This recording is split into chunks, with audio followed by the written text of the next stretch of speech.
আসসালামু আলাইকুম সম্মানিত ভিউয়ার্স, আমরা পূর্বে 1 নম্বর ভাগের বর্ণ নিয়ে আলোচনা করছি। এখন আসছি আমরা 2 নম্বর ভাগের বর্ণের মধ্যে। 2 নম্বরে 3টি বর্ণ। আমরা যদি একটা বর্ণ লিখতে পারি তাহলে আমরা 3টি বর্ণ লিখে যাব। তো ইনশাআল্লাহ চলুন আমরা একটা বর্ণ মানে 2 নম্বরে যে 3টি বর্ণ সেই 3টি বর্ণ সম্পর্কে আগে বলে দেই। ত, সরিয়া, সরায়। আমরা যদি ত লিখতে পারি তোর মধ্যে সরিয়া এবং সরায় লেখা যায়। তো কি করে তা চলুন আপনাদেরকে দেখাই। 2 নম্বরে 3টি বর্ণ। 2 নম্বরে 3টি বর্ণ। 2 নম্বরে 3টি বর্ণ। প্রথম বর্ণ কি? প্রথম বর্ণ ত। প্রথম বর্ণ কি? ত।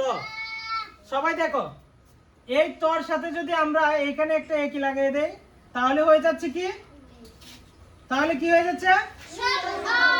স্বর অ। স্বর অ। এখানে যদি আমরা আরেকটা আকার যুক্ত করে দেই তাহলে হয়ে যাচ্ছে স্বর আ। সহজ না? আমরা যদি ত লিখতে পারি তাহলে সরিয়া এবং সরায় দুইটাই লিখতে পারবো। পারবো না? পারবো তো ইনশাআল্লাহ। তাহলে 2 নম্বরে কয়টি বর্ণ? 2 নম্বরে 3টি বর্ণ। কি কি? ত, সরে অ, সরে। আমরা যদি এই অংশটা বাদ দিই এটা ত। আমরা যদি এই অংশটা বাদ দিই এটা কি? ধরো আমরা এই অংশটি নাই, এটা কি? তো আমরা এই অংশটা নাই তাহলে কি? আর যদি পুরো অংশটা নেই তাহলে স্বর আ। ঠিক আছে না? তো এটা সহজ না? আমরা সবাই লিখতে পারবো তো ইনশাআল্লাহ? সবাই পারবো না? তো 2 নম্বরে 3টি বর্ণ, আসলে এই বর্ণটি সবচেয়ে সহজ। ত, সরিয়া, সরায়া। ত লিখতে পারলে সরিয়া, সরায়া লেখা যায়। তো আমার ছাত্ররা কি লিখে তাই আপনাদেরকে দেখাবো। তো ওদেরকে আমি লেখা দিচ্ছি, ওরা লিখবে ইনশাআল্লাহ। আপনাদেরকে দেখাবো ওরা আসলে লেখাটা কেমন করলো। তো সবাই চক স্লেটের মাধ্যমে ত, সরিয়া, সরায়া লিখো। লেখা শেষ করো। স্লেট দেখাও।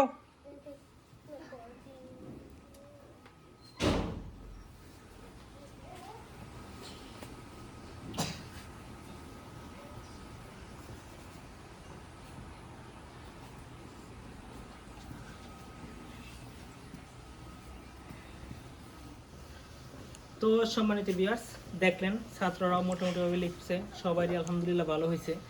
আসলে ত, সরিয়া, সরাই মানে 2 নম্বর ভাগের যে বর্ণগুলো সেই বর্ণগুলো লেখা সহজ, যে কারণে ওদের পিছে খুব একটা শ্রম দিতে হয় নাই, কারণ সহজ বর্ণ সহজভাবে ওরা লিখতে পারছে।